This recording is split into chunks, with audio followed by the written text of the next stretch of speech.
Good afternoon and welcome to today's bill hearings of the House Health and Government Operations Committee. Just a few reminders. This is a virtual committee meeting, so I ask for your patience should we encounter any technical difficulties, like my power going off, which happened yesterday, made life a little interesting. This bill hearing is being streamed on the Maryland General Assembly YouTube channel. And for committee members, remember, even though we're virtual and meeting on Zoom, adhere to our virtual committee rules of one question and one answer from the panel, not one question and one answer from every member of the panel. And we're also allowing some brief follow-ups, but we want to keep in order to work efficiently, we want to keep our questions shorter than the expected answers. In terms of the hearing, the bill sponsor or designee will be allotted 5 minutes to present a bill. Up to 5 witnesses will be allowed to speak for 2 minutes each in support. Please, we'd ask these witnesses to stay in the hearing room until the delegates have had a chance to ask questions. Next, up to 5 witnesses will each be allowed 2 minutes to speak in opposition and then respond to questions. Please conclude your remarks when you see the timer finished. With that, we have 7 bills today, and we're going to start with House Bill 389, sponsored by Chairman Wilson. And this is Procurement Minority Business Enterprises Revision. Mr. Chair. Good afternoon, Madam Chair, Madam Vice Chair, subcommittee chairs, colleagues, lend me your ears. I'll be brief. I'm Delegate C.T. Wilson here to present House Bill 389, and it's basically a minority enterprise bill. This is a cross-file of a Senate Bill 487.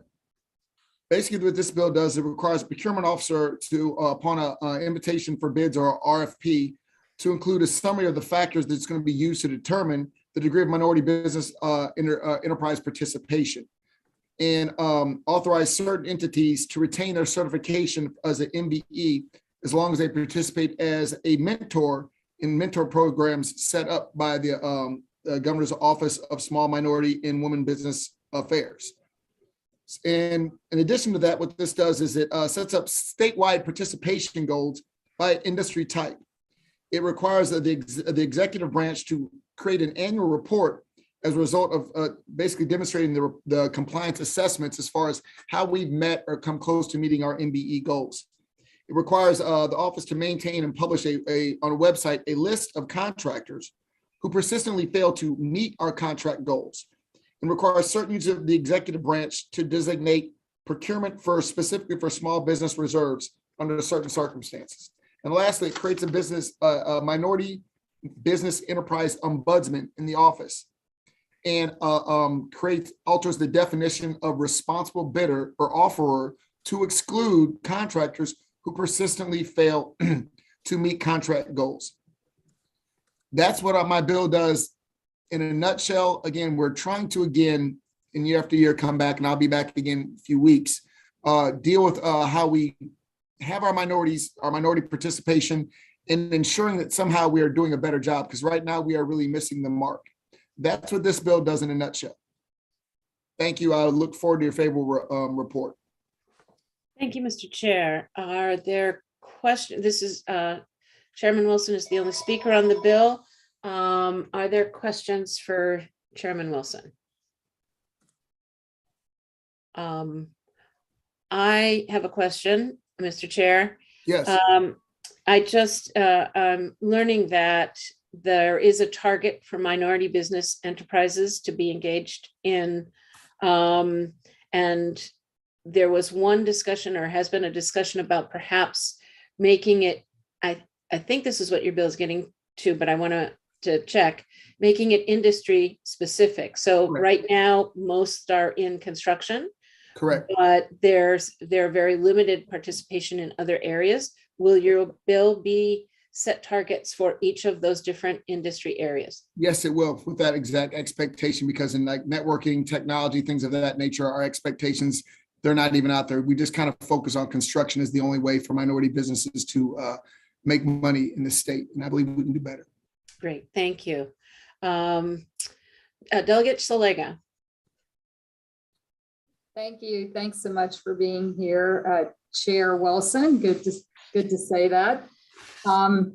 We just had a presentation, and maybe we should forward that to you, of an analysis done by Mr. Rubenstein at DLS on the MBE program. And it was interesting to learn that part of the problem with the MBE program is there aren't enough people in certain segments of the business industries to fulfill these, the 29% goal. Do you have any thoughts on how we can increase that? And I'll be honest with you, that's an after an election bill, because honestly, there is a way to do that. And that has to do with creating capacity within these businesses. There are a lot of minority businesses that operate, and they just don't deal with the state. Number one, because as my wife could tell you, it's virtually impossible to deal with the state on procurement side. It's very difficult. There's not a lot of oversight. A lot of times you don't even know the contract has been awarded till months after somebody else has it. So you can't challenge. But not only cleaning up the procurement side, but ensuring that we go out there and create capacity with these MBEs. They did that when they were creating the mixing bowl in Virginia. They had to meet a 15% requirement. So they had companies and businesses set up merely to bring minority businesses together. And although they weren't partners, show them what a teaming agreement was, how that you can create capacity through teaming agreements and proper RFPs. Because right now they're out there, we're just not finding them. And they're scared to participate when there's so little, feedback. And lastly, when you have lowest bid almost all the time, it's really disincentivizes some of your more qualified individuals from participating. But that's definitely a conversation for another day. And additionally, looking at the certification process, I applied in the 90s and was denied, and I own my business. So I'm clearly a woman. So some of that needs to be looked at too. Thank you. Thank you, ma'am.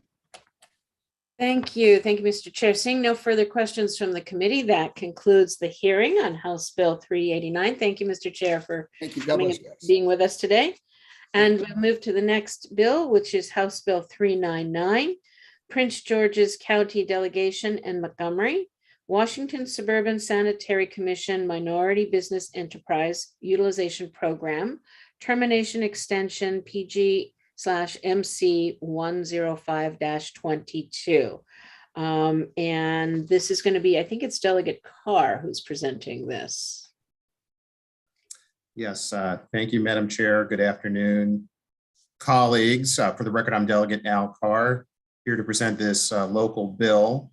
It received a unanimous favorable report from both the Montgomery and the Prince George's County delegations. It has to do with the Washington Suburban Sanitary Commission, our bi-county water and sewer company, and it simply extends by 1 year the deadline to complete a disparity study because of the pandemic. They need a little extra time, and that's the bill. Thank you for your efficiency. Are there any questions from the committee? Okay, I do have another speaker, which is Benjamin, our Guy Andes. Good afternoon, Madam Chair. For the record, Guy Andes, Government Affairs Manager for WSSC Water, here in support of HB 399. I'll say me too to Delegate Carr's summary of the bill, and I'm here to answer any questions that the committee may have. Thank you very much, Guy. Thanks for coming.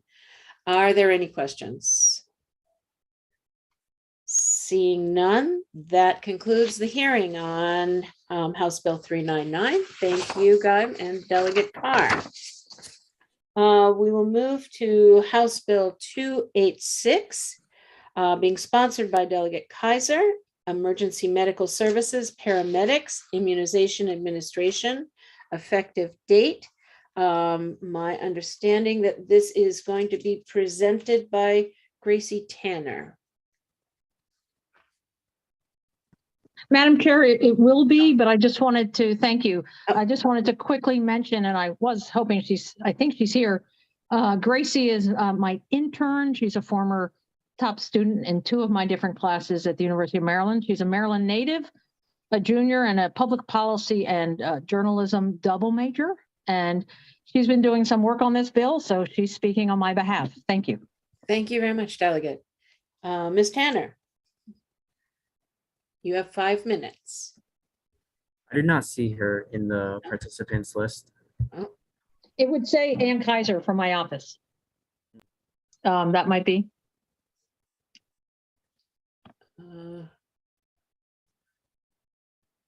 I'm looking too. Yeah.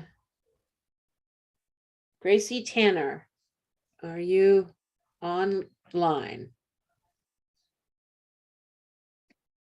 She Okay. did too much work for me to have her not do this. So maybe we will have the some of the supportive people speak first, and then I'll get her on. Okay, thank you, Delegate. So we will move to Theodore Delbridge, who will have 2 minutes. Hi, good afternoon, and thank you very much. I'm Ted Delbridge. I'm the Executive Director for the Maryland Institute for Emergency Medical Services Systems, and thank you, Delegate Keiser, for sponsoring this important matter for consideration. Prior to 2021, the statute limited the ability of paramedics in Maryland's emergency medical services system to administer vaccines. They were only able to administer seasonal influenza and hepatitis vaccines and only to other public safety personnel. Last year, we articulated our knowledge of the potential for EMS personnel to respond to public health issues as force multipliers. Subsequently, last year, Senate Bill 67 became law, authorizing paramedics to administer influenza and COVID-19 vaccines to adult members of the general public, of course, with appropriate coordination with local health departments and hospital systems, and consistent with the national scope of practice model for EMS clinicians. The result has been exceptional. 19 public safety EMS agencies and 2 commercial ambulance services engaged. Through September 2021, they collectively administered more than 80,000 COVID-19 vaccinations to the public and another 20,000 vaccinations to public safety personnel and government personnel to help ensure continuity of operations. They have proven themselves to be incredibly valuable members of the workforce to meet public health concerns and expand access to care for people in their communities. However, without your intervention, the authorization to continue them to support public health efforts in their communities will expire in less than 11 months. House Bill 286 provides that the sunset for this authorization extends out to 2026. I believe our report that was filed with the legislator in December highlights the safe contribution made by EMS clinicians in the fight against COVID-19 and how such practices are consistent with most other states in the United States. The need hasn't resolved, and we are in full support of extending the sunset of the authority of paramedics to administer COVID-19 influenza vaccines and are grateful for your consideration. MEM strongly supports House Bill 286 and respectfully urges a favorable report. Thanks. Thank you, Mr. Delbridge. Timothy Chismar.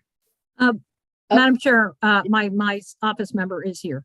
Okay, so then we're going to go back to 5 minutes for Ms. Gracie Tanner to explain the bill to us.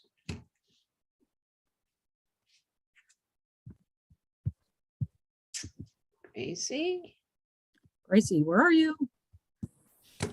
Hello, thank you. there we go. Madam Chair Pendergrass and esteemed members of the Health and Government Operations Committee, it is my pleasure to come before you and offer testimony in favor of House Bill 286, Emergency Medical Services Paramedics Immunization Administration, effective date. If enacted, this bill would extend the sunset for allowing paramedics to provide COVID-19 and flu vaccines until January 1st, 2026. Current law, as amended last year, grants paramedics this responsibility through January 1st, 2023, under the direction of the EMS Operational Program, Ambulance Service Medical Directors, and other qualified positions. We can provide a one-page document that outlines these procedures. Through these efforts, paramedics have been able to administer thousands of additional COVID vaccines. Dr. Delbridge will go into further detail regarding this data. That law also extended the ability to vaccinate paramedics working from commercial ambulance services. If enacted, House Bill 286 will keep these provisions and extend the sunset for 3 more years. We are not staking out new ground. In addition to the law passed last year, for over 2 decades, paramedics have been allowed to administer flu and hepatitis B immunizations, in addition to TB skin testing. Given that paramedics already perform quite technically difficult procedures, such as administering sedatives, inserting catheters, and treating collapsed lungs, they are fully capable of continuing to administer vaccines. With the rush of people lining up for vaccines last year, this legislation was vital in serving the health needs of Marylanders. With the ongoing scare of COVID-19, this legislation continues to be crucial to meet these needs. Like you, I am hopeful that the COVID-19 pandemic will end soon. Thankfully, COVID-19 patterns are trending downwards, but we have not yet eliminated the need for this bill. This bill provides a safeguard, allowing paramedics to continue to respond to challenges and support much-needed public health initiatives. In doing so, House Bill 286 may still alleviate possible burdens placed upon local health authorities and hospitals, allowing them to focus on critical care issues. Additionally, we must note that there were no negative health repercussions from last year's law. Overall, the need to vaccinate the general public may continue for longer than we all hope. House Bill 286 expands the concept of mobile integrated health to 2026, a concept that has become crucial during the ongoing state of emergency. We've done it, we're doing it, and we're successful. I urge a favorable report on House Bill 286. Thank you. Thank you. Thank you for that presentation and your work on the bill. We're going to complete the sponsors panel before we go to questions. So I'd like to ask Timothy Chismar. Hello there. Thank you, Madam Chair. I'm Dr. Tim Chismar. I'm the State EMS Medical Director at MIMS, and I'm happy to be with you here today in support of House Bill 286. What House Bill 286 would do is extend our paramedic capability to continue to administer flu and COVID vaccinations to the public. And I'll highlight and just put an emphasis on what Dr. Delbridge said, in the sense that we have over 4,000 paramedics in the state of Maryland. 12 of our jurisdictions have mobile integrated health programs, and just in calendar year 21 alone, they made contact with 1,500 patients. I'll emphasize also that as part of their partnership with hospitals and health departments, our paramedics have been able to provide vaccinations for homebound patients. Our paramedics are very familiar with providing medical care in a mobile fashion in austere environments, and really fill a tremendous need in both urban and rural communities. I'll highlight just two cases. I had the pleasure to visit the Anne Arundel County Vaccination Clinic, which was very well done. Anne Arundel County Fire Department, as you may know, was charged with vaccinating all the teachers in Anne Arundel County. And then I'm also aware of two efforts, predominantly in my home county, Harford County, where homebound vaccinations were done for patients that were not able to leave their residence. For all these reasons, and the fact that, as was said before, COVID and flu are not going away, I would urge a favorable report on the bill and allow our paramedics to continue to do the great public health work that they're doing every day. Thank you, Dr. DePaul Nibber. Thank you, Madam Chair and members of the committee. My name is DePaul Nibber, representing the Maryland Association of Counties in support of HB 286. As you've heard, this bill extends a very successful program authorizing EMTs and paramedics to administer seasonal flu and COVID-19 vaccinations and boosters. The bottom line is that this program has been essential for getting more folks vaccinated, and the results speak for themselves. From the time COVID-19 vaccines became available through September 1st of last year, EMS clinicians have administered over 100,000 vaccinations. And to break this down a little bit, 80,000 vaccinations to the general public as part of a public health outreach program conducted in partnership with local health departments and hospitals and hospital systems, as well as 21,000 vaccinations to state, county, and local employees. Through collaborative efforts with state and local public health officials, EMS workers have worked to ensure effective immunization practices, disease surveillance and reporting, education and outreach, and program oversight. HB 286 would advance local efforts to improve vaccination rates, providing one of the most successful and cost-effective services to prevent disease and death. For this reason, we urge a favorable report. Thank you. Thank you, Mr. Nibber. Erin Dorian, please. Thank you, Madam Chair, members of the committee. For the record, my name is Erin Dorian. I'm the Vice President of Policy at the Maryland Hospital Association. I don't think I can say anything more than what you heard from Ms. Tanner, Dr. Chismar, Dr. Delbridge, and Mr. Nibber. I think, I just want to say that we are here to support all of the efforts made by MIMS during the COVID-19 pandemic. Our partnerships have been invaluable, and extending the sunset date of of this, where this legislation will allow hospitals to continue the public health efforts that we have started throughout the pandemic and continue to vaccinate those who need to be vaccinated. So with that, I urge a favorable report on House Bill 286. Thank you, Ms. Dorian. And Robert Phillips, please. Sorry about that. Thank you, Madam Chairman. Robert Phillips, I am the legislative chairman for the Maryland State Firefighters Association. We are in support of House Bill 286. We've got a system that is working well. I'm not going to go into all the facts and figures that all the fine speakers before me have put out to you. The only thing I will point out is our existing legislation does have a sunset date, and we're attempting to extend that sunset date. I've looked as much as I can. I've read all I can. The virus we are now dealing with, I can't find a sunset date on it. And we need to keep up with it and keep moving forward with this legislation to extend this bill. We wholly support and ask for a favorable report. Thank you, Madam Chairman. Thank you, Mr. Phillips. That completes the sponsors panel. Are there any questions for this panel on the bill? You all have done, oh, excuse me, Delegate Johnson. Thank you, Madam Chairman. This question is for Dr. Chismar. As we have had issues with wait times with ambulances and hospitals across the state, as we get that smoothed out, do you see the EMTs playing an even bigger role in vaccinations and the overall community health care as we move forward? I do. Thank you, Delegate Johnson. I do. And I think that's one reason why we're here today in such enthusiastic support is over half of our jurisdictions are currently operating mobile integrated health programs, which are functioning in a public health way to proactively help people remain healthy and remain in their homes. And this immunization bill, again, is just part of that treatment regimen that they're able to offer the patient. So I think, you know, again, the committee would really be going a long way to help bolster those mobile integrated health programs, which we know have kept people healthy, kept them out of the hospital. And as you know, we're, as you cited, we're dealing with those issues every day. So I think so. And again, it's a great question. I appreciate it. Thank you. Thank you, Madam Chairman. Thank you, Delegate. And Vice Chair Pena-Melnick. Thank you so much, Madam Chairman.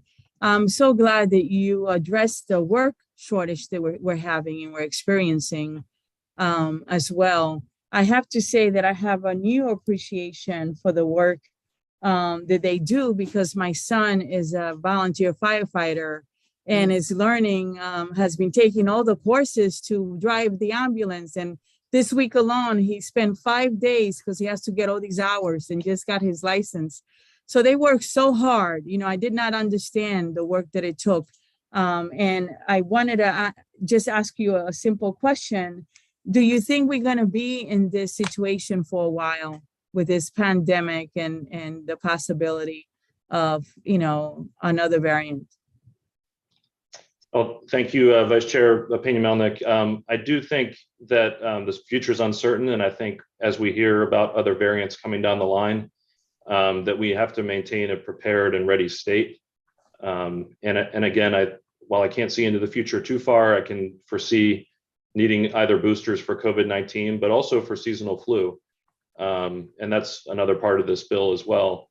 You know, it comes along every several years that we have a really nasty flu year, and getting those people vaccinated, particularly patients that are not able to get into their doctor's office or be able to leave the home, and we can meet them in the community where they are with trusted members of the community, like your family member. I think this is a great win-win altogether for the community.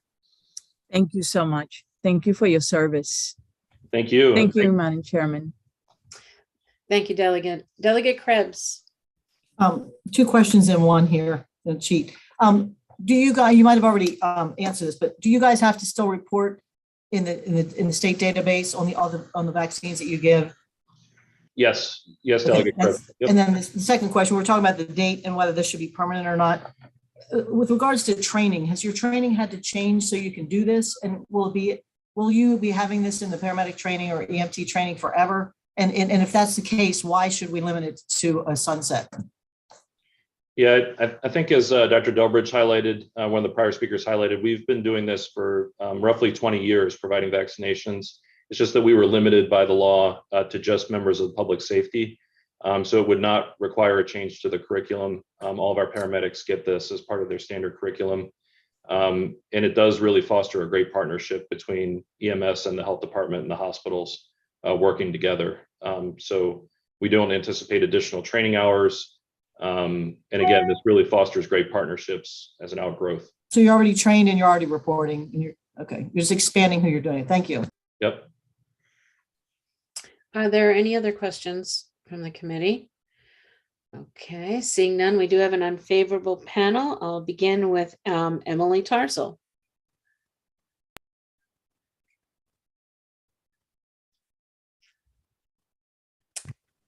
Sorry, yeah, neither one are here. Neither one are here. Okay. Then that concludes the hearing on House Bill 286. Thank you, Delegate, for the bill and the speakers for coming today. And we will move to the next bill, which is House Bill 273, sponsored by Delegate Grammer, and it's called Public Safety Militia Active Duty Combat. Delegate Grammer. Good afternoon. Can you hear me okay? We can. Thank you. Fantastic. Thank you, Madam Chair, Madam Vice Chair, and members of the committee. For the record, Delegate Robin Grammer here to present House Bill 273, which advocates refer to as the Defend the Guard Act. Our military deployments are the most consequential and formative events for our country and for those deployed.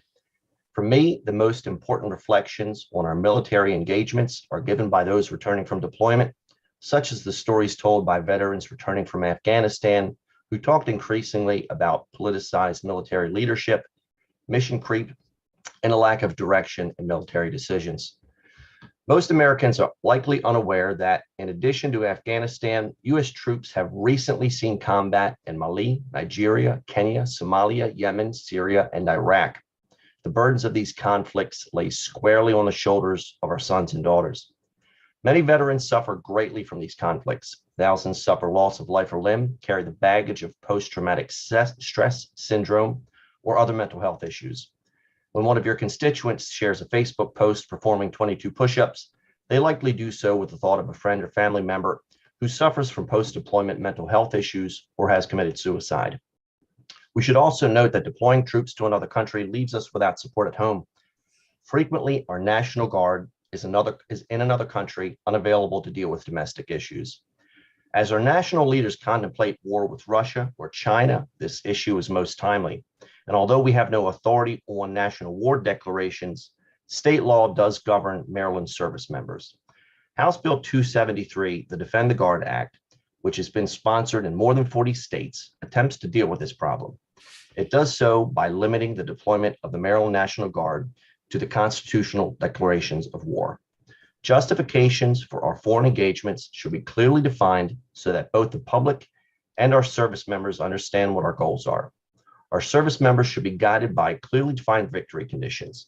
Mission accomplished should be a predefined goal, not a banner to stand in front of for a political victory. Our participation in wars that last decades and the public lamentations of veterans who question their purpose are both indicators that policymakers should bring our deployments back to our constitutional bounds and that our Congress members should do their jobs. The only war that our country should engage in is one that our Congress members should put their mark on. The historic principle is that military conflicts voted on will be more well thought, more clearly defined, and more succinct. We should defend those who defend us.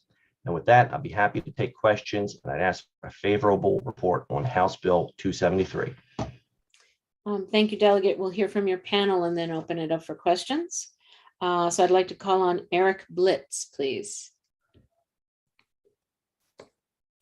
Thank you, Chairman, members of the committee. My name is Eric Blitz. I'm the chair of the Libertarian Party in Maryland. We support passage of House Bill 273. To supplement our written testimony, I'd like you to consider a hypothetical for a moment. Imagine you alone are responsible for deciding whether the country should go to war.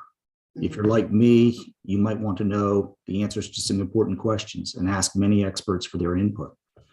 You might want to know what the justification for the war is and what its goals and objectives. Are they just? Is there a clearly defined national interest? You might want to know if the war can be won and what strategy would be, who exactly is the enemy and what are their objectives and strategies. You might want to know who are our allies and what level of commitment they will give, what the cost of the war will be, not only in financial terms, but what are the expected casualties on both sides? What are the expected civilian casualties? I would hope that you would ask what the alternatives to war might be. Are there diplomatic options that should be tried first? And you would probably want to know whether the public supports the proposed war and whether that support will continue. I am sure that you could come up with many other important and detailed questions, and that is the point. Having a broad national conversation sufficient to support a congressional declaration of war demands the input of many people, all asking different and often important questions that too often in our country get asked only after we are entrenched in another forever war. Requiring a declaration of war before the deployment of the Maryland National Guard forces congressional representatives to engage in the public debate that must be had on these questions. From that debate, a political consensus sufficient to win the vote is either formed or it isn't. The alternative is what we've had since World War II, wars that are waged on false pretenses that start without clear objectives and therefore last as long as the administrations can justify continuing the war with new and ever-evolving objectives. By passing this bill, you will declare that the policy of the state of Maryland is to demand Congress abide by their constitutional obligations and restore the proper balance of power between the legislative and executive branch. You will demand political accountability. This bill provides a sensible 10th Amendment approach to limiting our state's participation in undeclared wars. Your constituents who serve in the Maryland National Guard deserve to know that when they are called into active combat duty, they're doing so for the reasons that have been thoroughly vetted, thoughtfully considered, and that the effort at least has sufficient public support. We urge favorable support, or favorable report. Thank you, Mr. Blitz. You were using some of Delegate Grammer's leftover time. I'd like to call Dan McKnight, please. Hi, Madam Chair. Thank you for the opportunity. My name is Dan McKnight. I'm a 13-year veteran of the United States military, including the United States Marine Corps, the United States Army, and the Army National Guard. I served in Afghanistan from 2005 through 2007. I'm also the chairman of an organization called Bring Our Troops Home that includes veterans from every war conflict from World War II through the current endless wars. Bring Our Troops Home is here in support of HB 273, commonly referred to as Defend the Guard. I'm here as a chairman and spokesman of our organization, as a private citizen, a veteran of the global war on terror, and as an American who believes that our founding fathers had it right when they created our federalist form of government. There's two ways for the National Guard to be called into federal service, and we're here to talk about one specifically, Title 10. Title 10 is primarily used to call the National Guard to participate in an armed conflict, war, humanitarian relief, or training outside of the United States. Activating the National Guard into federal service to fight in war declared by Congress is proper and legal, and it's one of the intended purposes of the National Guard. Training overseas is a proper Title 10 activation. Assisting in humanitarian missions is a proper Title 10 activation. However, participating in an armed conflict or participating as an instrumentality of war or performing hazardous duty in a foreign state without an Article 1 declaration of war by Congress is not proper or constitutional, and it shouldn't happen. However, a proper declaration of war changes things. From time to time, we know that the drums of war are going that they're going to beat, and we're going to hear that beat. And that sound does not alarm those of us that wear the uniform. In fact, the steady pounding of war drums is the cadence of our training and our career, and we will always answer the call of our nation. We will fight and win our nation's battles, but we swear an oath to the entire Constitution, and we demand that Congress honor their oath to the same inspired document, and that they first declare war and put their names on the line before we put a single boot on the ground. We encourage support of Defend the Guard HB 273. Thank you. Thank you, Mr. McKnight. Brandon Williamson. Thank you, members of the committee. My name is Brandon Williamson. I'm testifying in favor of House Bill 273 on behalf of myself and Young Americans for Liberty, the most active youth organization for college students who care about the founding ideals of this great nation. I served as an 11 Bravo infantryman in the United States Army. When I enlisted, I, like so many others, swore an oath to the Constitution. I suspect the members of this committee also swore an oath to the Constitution.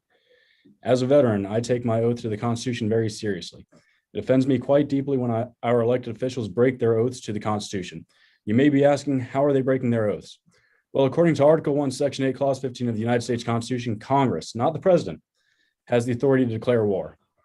The constitutional aspect isn't the only reason to support this bill. You should also support it because of the human impact these unconstitutional wars have had. We've lost approximately 7,000 of our war fighters in these wars in Iraq, Afghanistan, Syria, Nigeria, etc. That's 7,000 families who will never see their brothers, mothers, fathers, sons, daughters, wives, or husbands again. On top of that, according to the VA, up to 20% of the veterans of the War on Terror suffer the effects of having watched their friends die and having their lives continuously at risk for as many as 18 months per deployment. But that statistic is a conservative one. But this isn't just a bill about the National Guard. It's also a pro-veteran bill. Many of our troops come back scarred from the things they've seen overseas. I myself have seen the long-lasting effects of PTSD and some of my closest friends who've been in some of the most intense fighting of these wars. You've heard that 22 veterans a day take their own lives. Often those veterans are suffering from PTSD. If you don't support the military or veteran community, then don't support this bill. But I assume every member of this committee is a supporter of our veteran community. If you truly are, if you truly care about our men and women in uniform, please support this bill. Thank you very much. Thank you, Mr. Williamson. Dillon Griffith, please.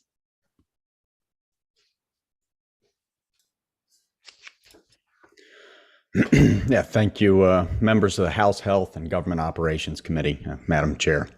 My name is Dillon Griffith. I'm a member of Veterans for Peace. I was born and raised in Cecil County, Maryland.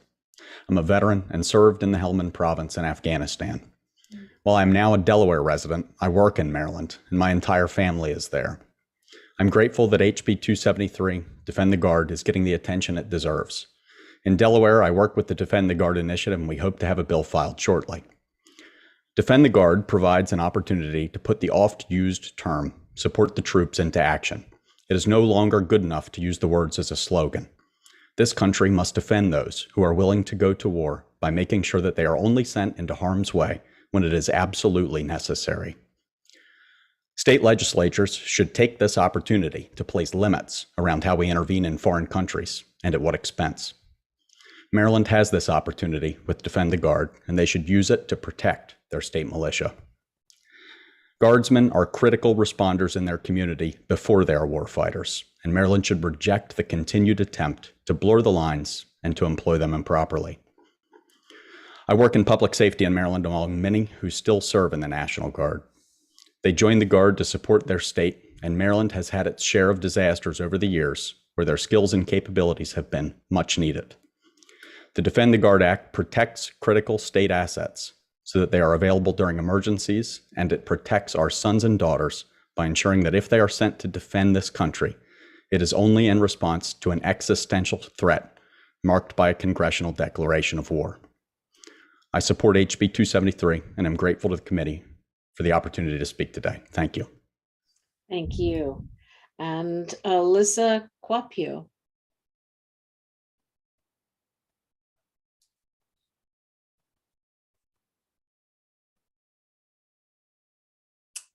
Alyssa? Is she here, Richard? Okay. Yes, ma'am. She is here. Okay, maybe on mute, Ms. Corpio.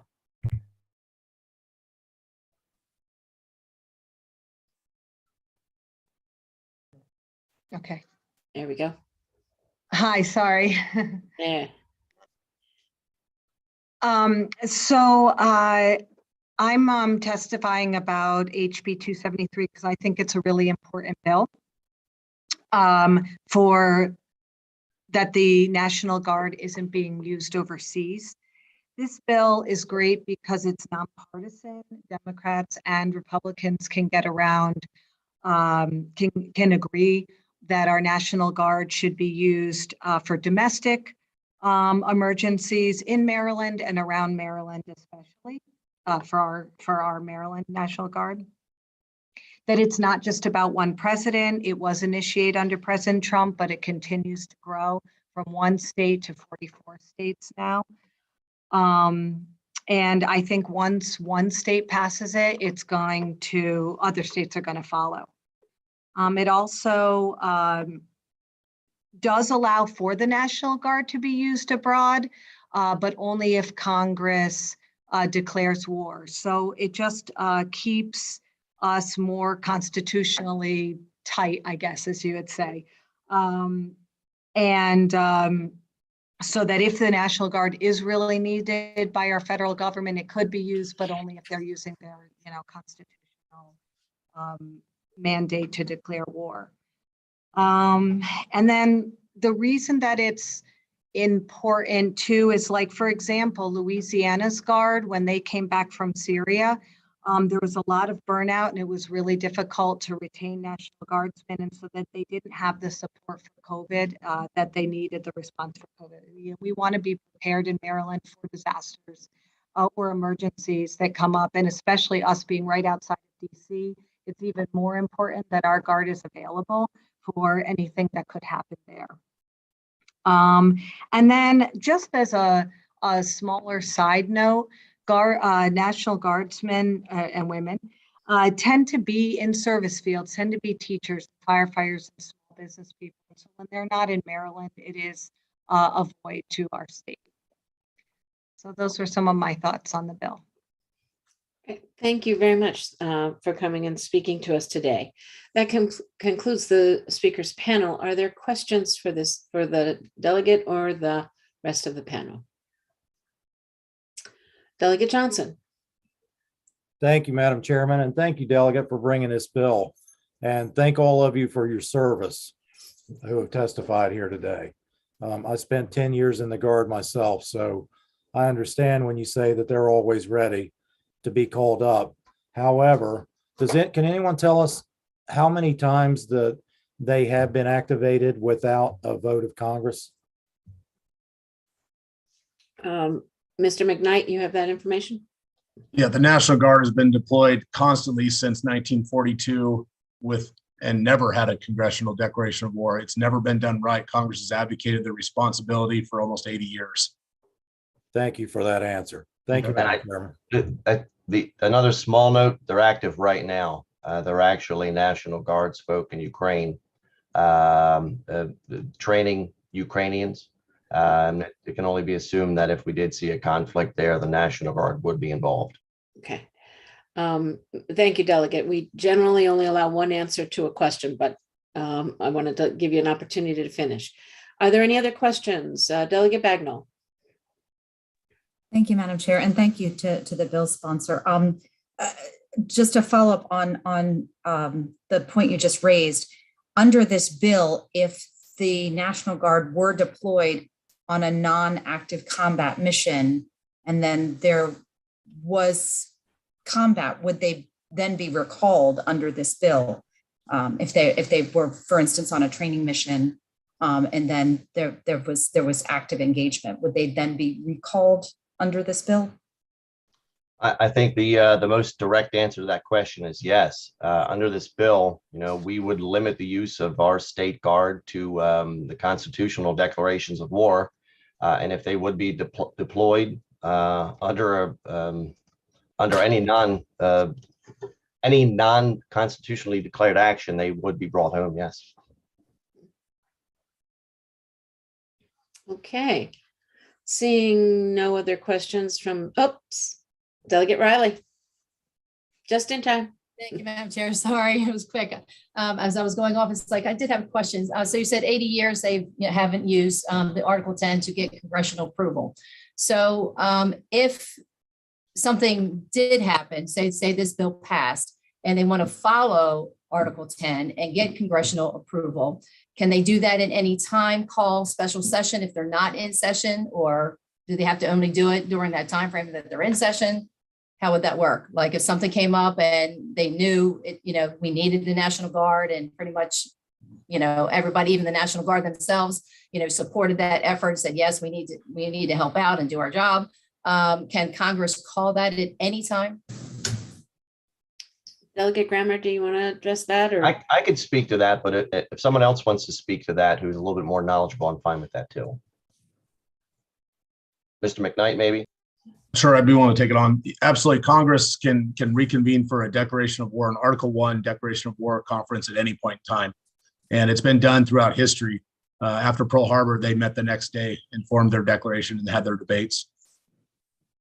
And they, to follow up on that, so they don't have to give any like 2-day notice or anything. They can call it today for 6 o'clock tonight. Absolutely. Okay, thank you very much. Appreciate it. Thank you, Delegate. Thank you, Madam Chair. Any other questions? Okay, seeing none, that concludes the hearing on House Bill 273. Thank you, Delegate Grammer, and all of those who came to speak on it. We will move now to House Bill 237. This is sponsored by Delegate Polakovich Carr, and it's state government, Maryland Veterans Commission membership. Delegate Polakovich Carr. Thank you, Madam Chair. Good afternoon. For the record, I'm Delegate Julie Polakovich Carr, here to present House Bill 237. This legislation would add a designated seat on the Maryland Veterans Commission for a member of the Reserve Organization of America. As this committee knows, the Veterans Commission works to advise the Department of Veterans Affairs on issues facing veterans. There are currently 17 organizational members on the commission. However, none of those organizations solely represent members of the Reserve and National Guard. You'll hear shortly from the former executive director of the Reserve Organization of America, who can speak to ROA's work and membership in Maryland. But I just very briefly want to address an issue that was raised in the written testimony that was submitted by the Secretary of Veterans Affairs, which did request an amendment so that the member representing ROA qualifies as a veteran under the federal definition of veteran. Basically, state law already requires members of the Veterans Commission to be a Maryland resident and to be a veteran. And the term veteran is actually already defined in statute in the state government article in section 9-901. To that end, the Senate cross-file on the bill, Senator Simon Ayer, has been in touch with the Department of Veterans Affairs and has confirmed that the department is in fact okay with the bill as introduced and that an amendment is not needed. So in conclusion, I hope that the Reserve Organization of America will be given the opportunity to have a seat at the table on the Veterans Commission. Thank you. Thank you, Delegate. And I'd like to call Jason Spiegel, who is with the Reserve Organization of America.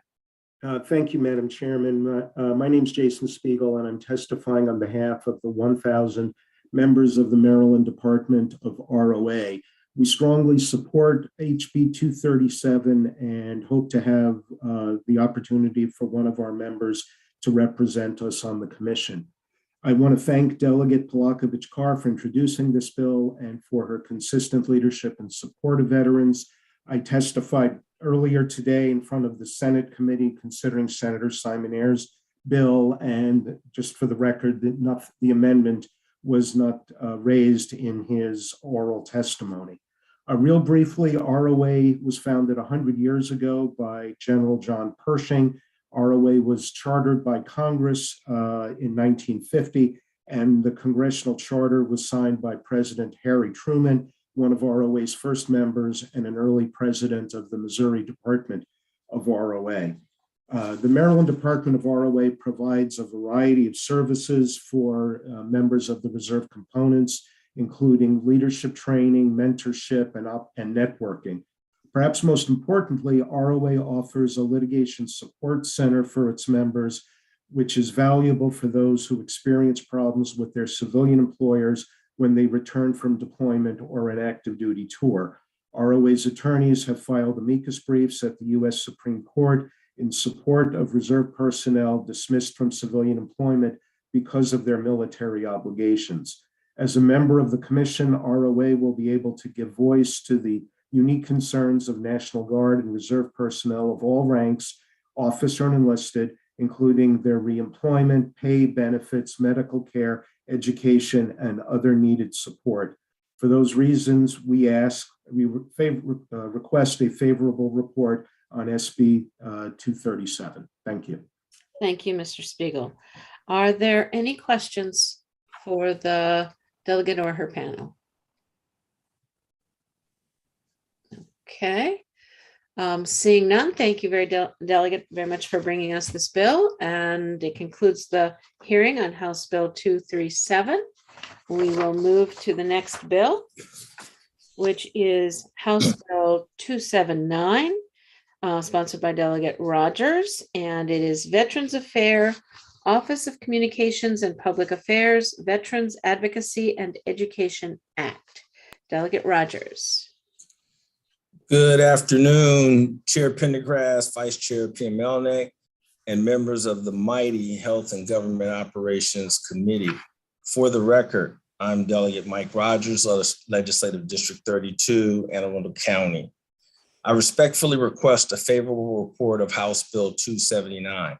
This bill would alter the name of the Outreach and Advocacy Program in the Department of Veterans Affairs to the Communications, Outreach and Advocacy Program, and clearly state the program's roles and responsibilities as they are currently defined.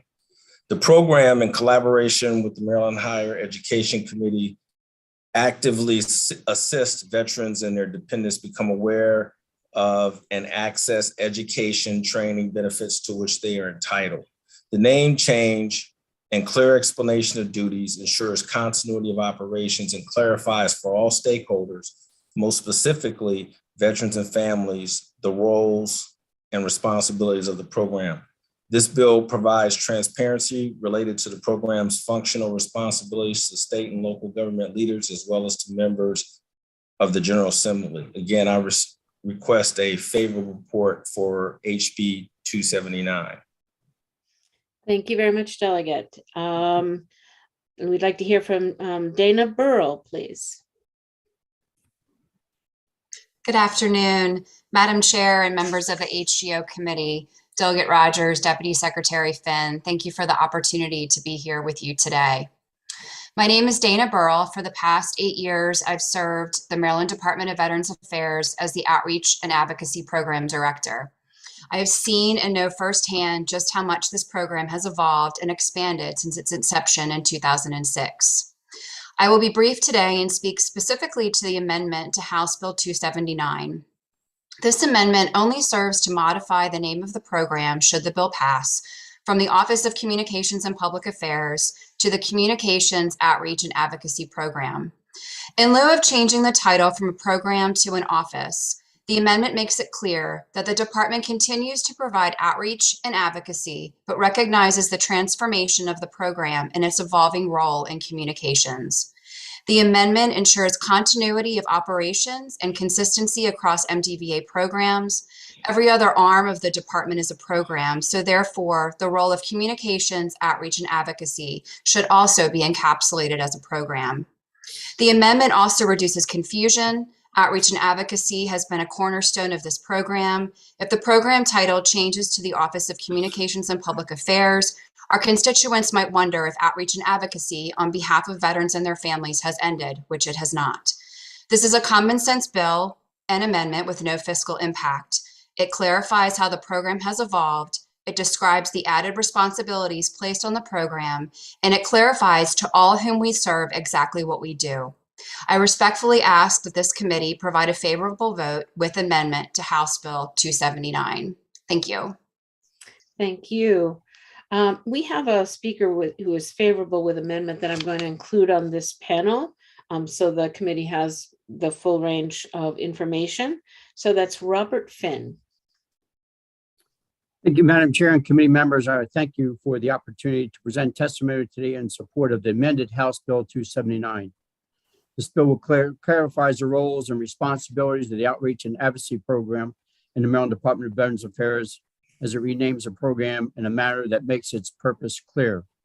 The Outreach Advocacy Program was established in 2006 to inform veterans of the services, benefits, and assistance available to them by the state and federal government.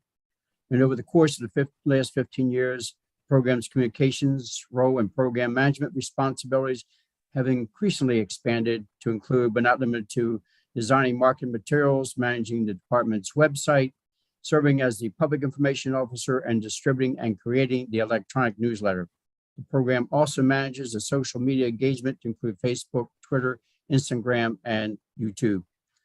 It's also responsible for a lot of additional duties to include managing the Maryland Veteran Service Enable Program and Veteran Service Specialist Program, training on customer service, and serving as the Secretary's designee on numerous commissions, interagency councils, and boards. The program now writes and publishes 5 separate annual reports. The Outreach and Advocacy Program Director now supervises the Women's Veterans Inclusion Program Manager in addition to the Deputy Director. The bill will do 3 things. As exists in 2022, it crystallizes the roles and responsibilities of the program. 2, relates to the purpose of the program, ensures transparency across federal, state, local, as well as the private sector. And 3, it establishes a foundation for future leaders to clearly understand the breadth of responsibilities assigned to the program. Finally, it's important to note that this bill has no fiscal note. On behalf of the department and Secretary Owens, I respectfully request that you support with amendments House Bill 279. Thank you very much. Thank you. That completes the speakers on this bill. Are there questions from the committee? Delegate Krebs. Sorry, I love the purpose of the bill. I like the changes, but there's no written testimony about what the amendment is that I can see. It's because it's only oral from Ms. Burrell and Mr. Fanning. Could you please provide us just with your testimony so we can get the name? I like what you've done with the name, the combined name, but we don't have that in writing anywhere that I can see. In my folder, if you would appreciate, I appreciate that. We'll make sure we provide that. Thank you. I know you will. Thank you.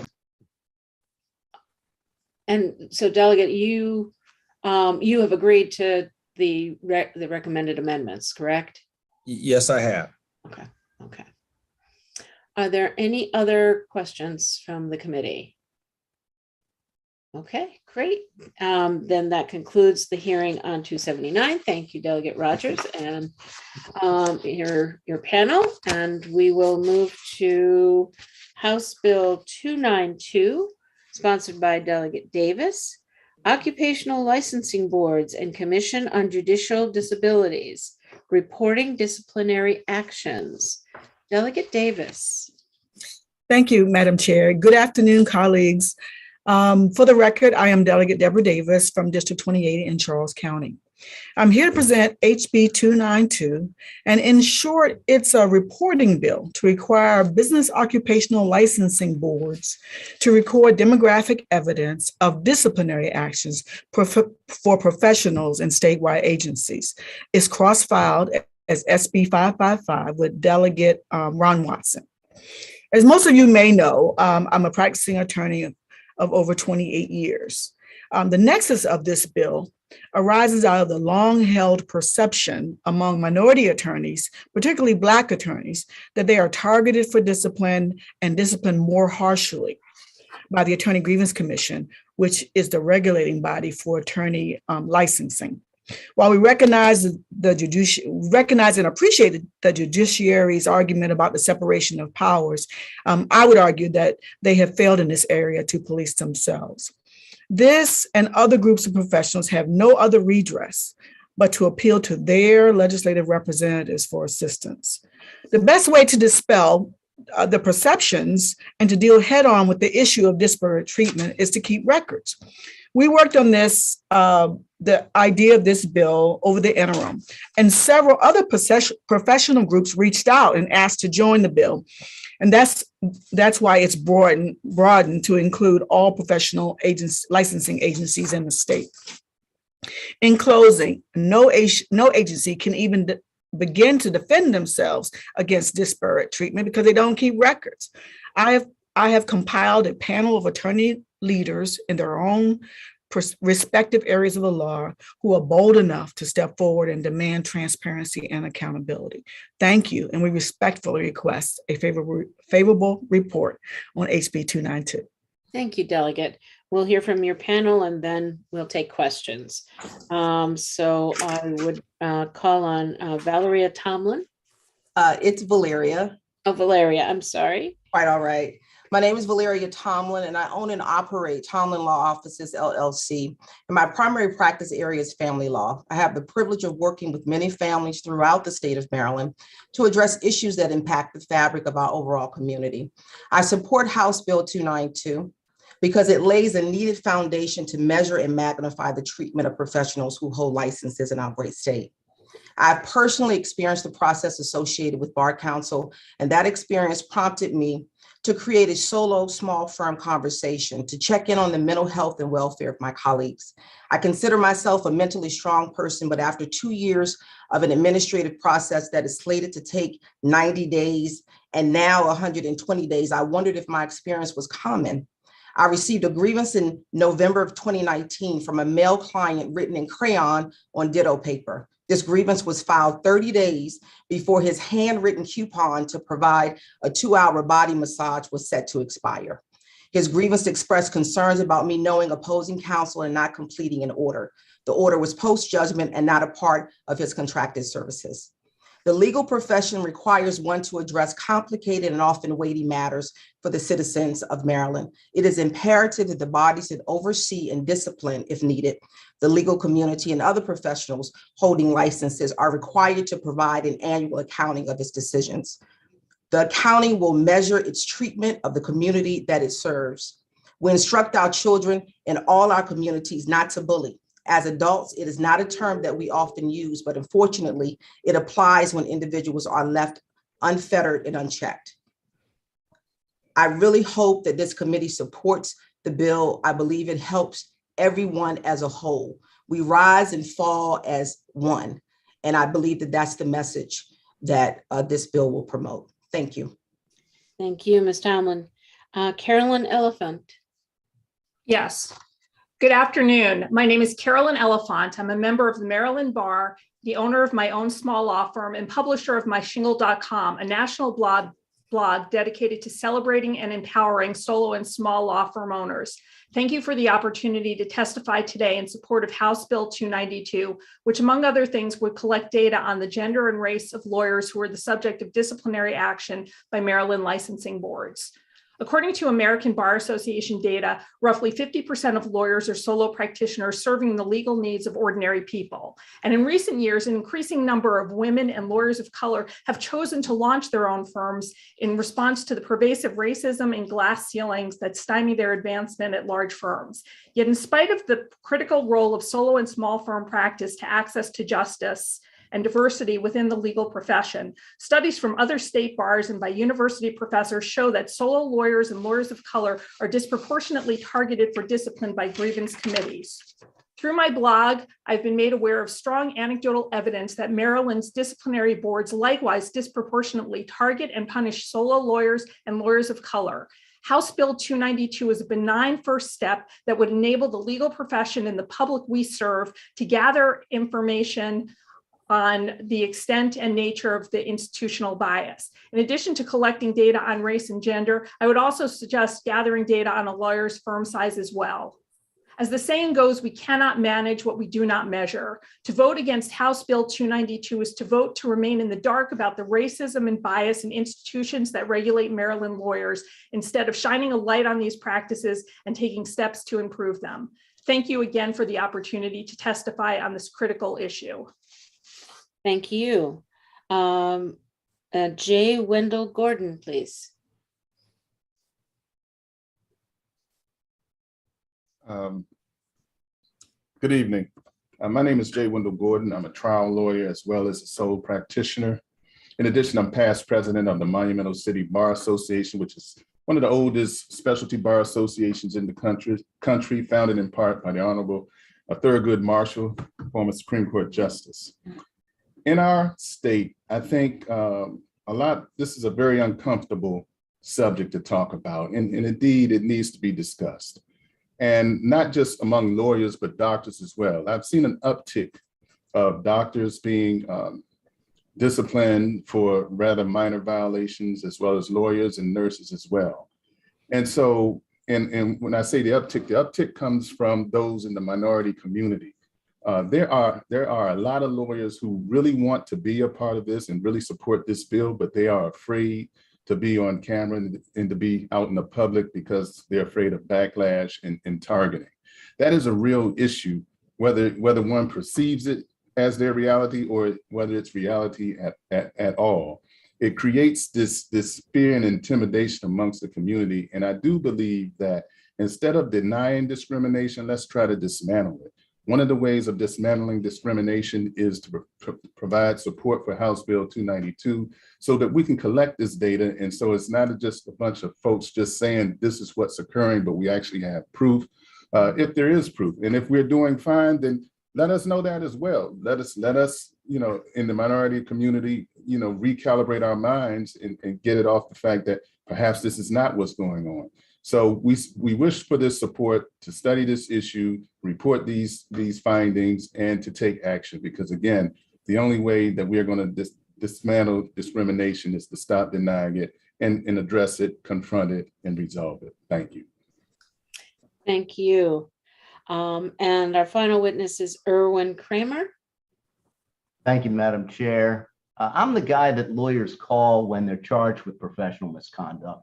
But I've also defended judges, doctors, nurses, pharmacists, real estate professionals, plumbers, just about everybody except for fortune tellers. And I don't suspect they get licenses in Maryland.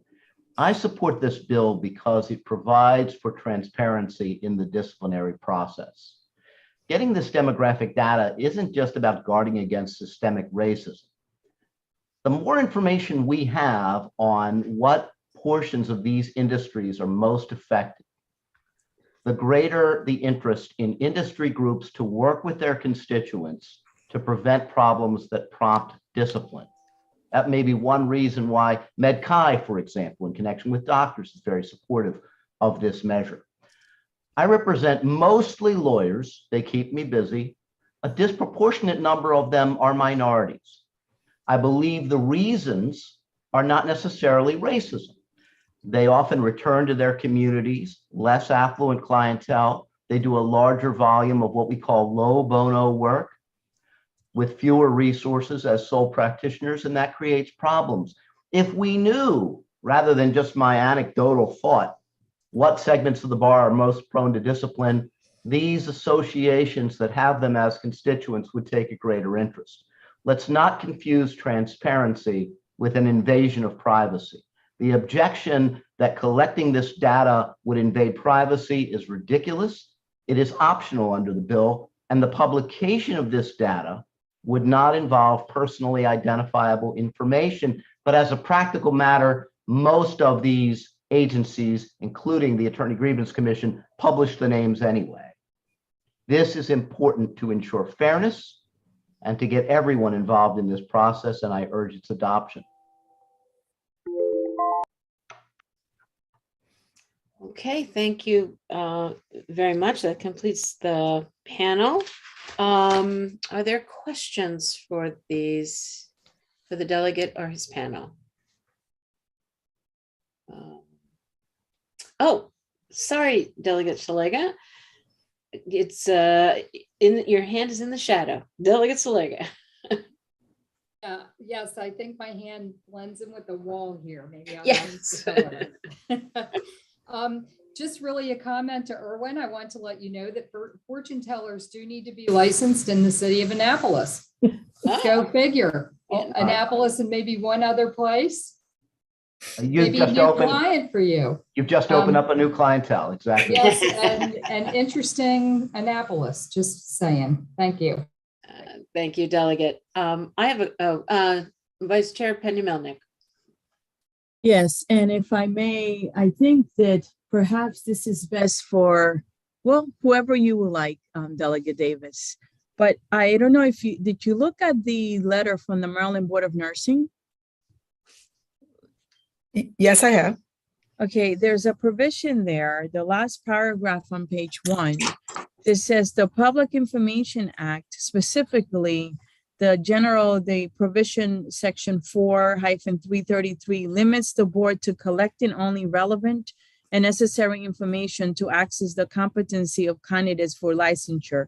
A licensee in turn has the right to expect that the board will use its utmost discretion when providing personally identifiable data for public inspection.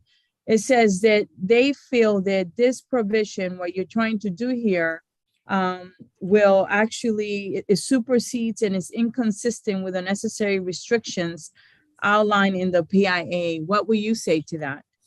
I say the bill requires that it is voluntary.